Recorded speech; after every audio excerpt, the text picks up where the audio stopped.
Alors, dans cette vidéo, nous allons chercher à faire une démonstration générale de la loi de l'hydrostatique. Je rappelle que la loi de l'hydrostatique, c'est la loi qui relie le gradient de pression au vecteur gravité. Les deux sont proportionnels et le coefficient de proportionnalité, c'est la masse volumique du fluide.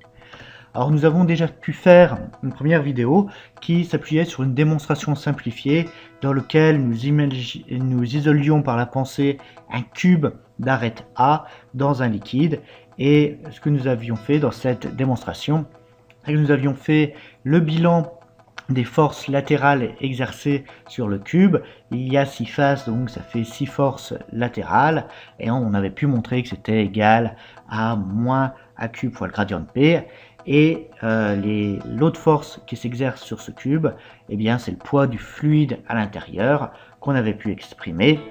Et en appliquant les conditions d'équilibre, on avait pu démontrer la loi d'hydrostatique.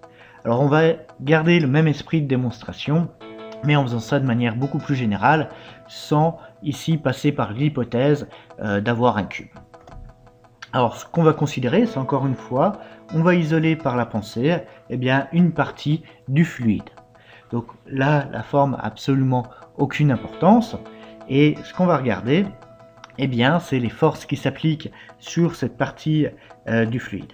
On a des forces de contact qui vont agir à la surface du fluide, donc à chaque fois c'est perpendiculaire à la surface, et ici c'est lié à la pression qu'exerce le fluide à l'extérieur de la partie que nous avons isolée.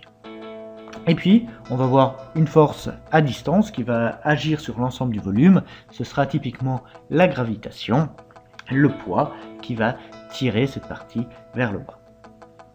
Alors on va essayer d'exprimer chacune de ces deux forces. Alors on va commencer par les forces de contact. Si on veut mathématiquement l'exprimer de manière correcte, on va dire que la force totale, c'est l'intégrale sur la surface de la force qui s'applique sur un tout petit élément de surface. C'est ce que nous avions fait précédemment avec notre cube, on avait fait la somme sur les 6 faces. Ici, on prend des faces qui sont vraiment infimes et on va sommer toutes ces contributions. Or ici, c'est une intégrale tout parce qu'on considère une surface, c'est la surface de la zone qu'on a délimitée par la pensée. Alors, ici, ce qu'on va utiliser, c'est la définition de la pression.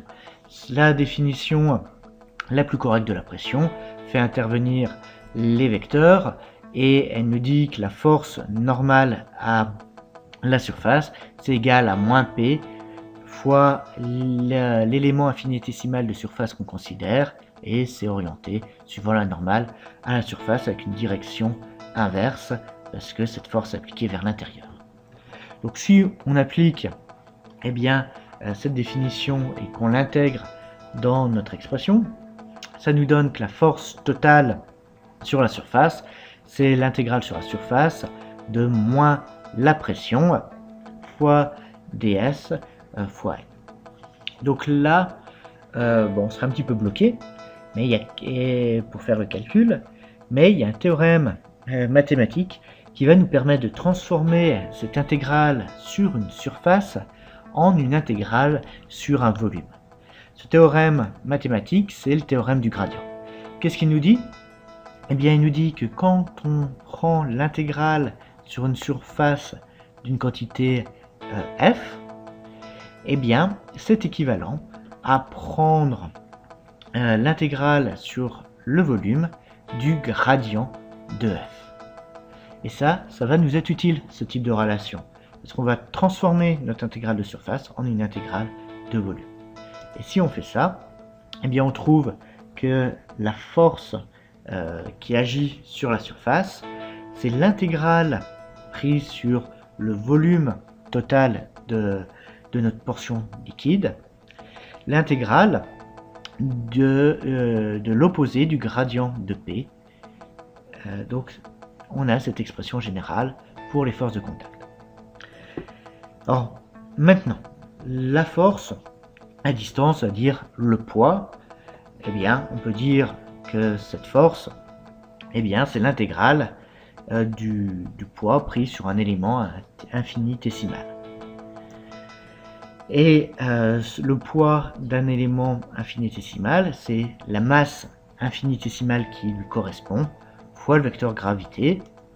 Et on peut dire que cette masse dm, c'est égal à la masse volumique fois un volume infinitésimal qu'on considère dans notre intégrale. Donc quand on met tout ensemble, eh bien, on trouve que la force volumique, la force à distance, eh bien, c'est l'intégrale de ρ fois le vecteur g. Bon, ben, ce qu'il nous reste à faire, eh bien, c'est de regarder la condition d'équilibre. La condition d'équilibre, ça nous dit que la somme des forces va être nulle. Donc la force Fs qu'on a calculée plus la force Fb qui est le poids, quand on les ajoute, eh bien ça doit donner le vecteur 0. Donc on l'écrit, l'intégrale volumique de moins le gradient de P plus l'intégrale volumique de ρ fois g, c'est égal à 0.